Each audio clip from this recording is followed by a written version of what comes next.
asked for it. A whole video devoted to the Egorg WinCon. The Army Arts and Crafts Department sent me to Korea. Hey guys, it's Gingy Snaps. So, bit of history, real quick. As you saw from the intro of this video, you know that I'm going to be tackling Egorg. Now, here's the thing. The profile, and you're not going to find it because I deleted it because Jacob is astounding with timing. And, you know, I released the deck profile that had Tempest Spheres probably a week before the Banlist took into effect, so I, you know, had Tempest Spheres, had a bunch of vanillas, and basically I just said, well, how about that? So, yeah, needed to rebuild again, and honestly, Egorg's hard to build, guys, but, you know, as is the history on this channel, I build Egorg, and similar to that of Nigel Thornberry's Call of the Seal. It's failed 12 times in a row, but what are the odds it'll fail again?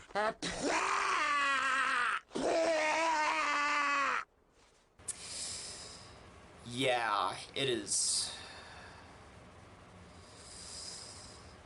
It is not good. But, hopefully, you guys can take the skeleton and make it your own. So, let's jump into the profile. So here's the list. You know, it's Egorg. Haha! Let me walk you through everything. So, first off, for Freeze Ray got reprinted in the premium collection, obviously, so this shouldn't be hard to get your hands on. Key thing is that A, it's a Starvator, so it's searchable with a Claw, and B, when you take a damage, you lock an opponent's rearguard. This is really important if you have 2 Glue Ball Avalanche, because it basically battle traps your opponent into, you can eat 1 damage, lock the rearguard that either attacked or the one that's about to attack and extend, and just kind of like halt your opponent right there. And so, overall, it just kind of hits, you know? It does locking for you. It helps accelerate Glue Ball Avalanche. Other grade 3 is a Docking Deleter Grayon.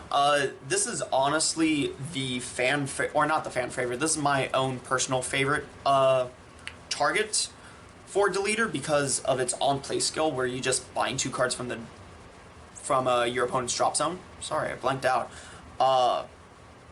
And yeah, you know, if you are on 10 for counting Egorg's WinCon, you can ride into Grayon, have them vanish delete 2, and then you go into Egorg, and Egorg vanish deletes the 3rd card, and then you're already at the 13 for Egorg's WinCon. So that's that. Zirconium is basically Glubaldia, except it's from the top deck, and if you have a Starvator, you know, Freeze Ray is a Starvator, so Glue Ball Avalanche is a Starvator, Glue Ball's a Starvator, you have Glue Balls, is what I'm trying to say. It takes a Counterblast and it has to be to an open rearguard circle, but because Glue Ball Avalanche will bind them face down and help count towards the Egorg bind zone count, you basically have an open board, and it forces your opponent to... It gives you a free locked card, is kind of what this all boils down to, which leads you to Glubaldia, which hits something from the drop zone, also for a Counterblast.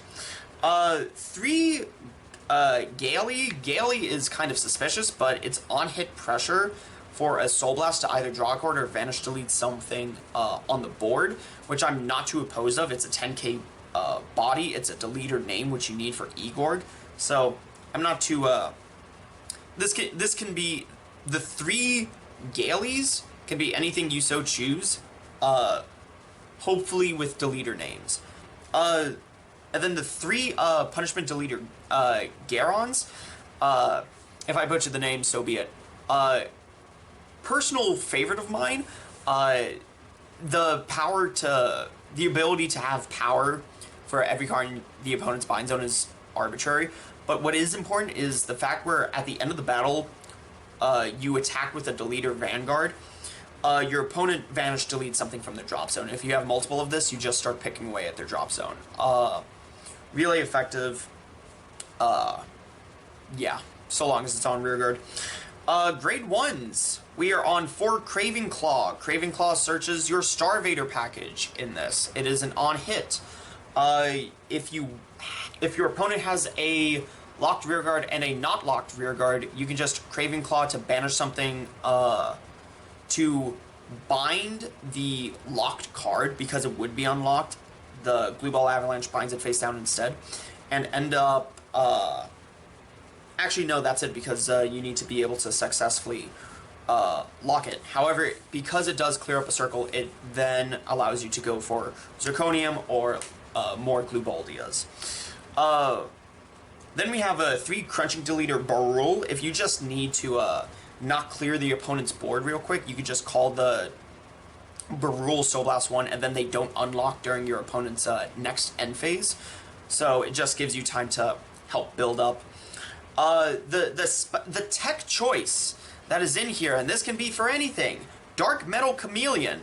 The reason why this is in here is because this countercharges you 1. There's an iteration of this deck that I never posted on the channel where it was a Chaos Egorg, and it was basically playing a really worse version of Chaos in order to help achieve Egorg. But you know, you're already winning with Chaos, so why would you muddle it with Egorg, you know? But Dark Metal Chameleon has the skill where when it's unlocked, you countercharge 1. The main combo with this is you combo it with Lacus Carina or a Demon Maxwell, and because Demon Maxwell doesn't need a cost, it is just lock a rearguard, no additional cost. During your end phase, you're going to unlock Dark Metal Chameleon and countercharge 1. This is in here. Go nuts! Truly. However, if you wanted to, you could play like the Prison and Bulblamine, but that seems really bad, especially for this build of the deck. So tweak this deck how you so choose if you want to go Prison Bulblamine route, by all means. For OG Drown. Drown says at the end of the battle it boosted a deleter. You move it to Soul. You discard 1, draw 2, and then your opponent vanish deletes 1. It helps fuel your Soul,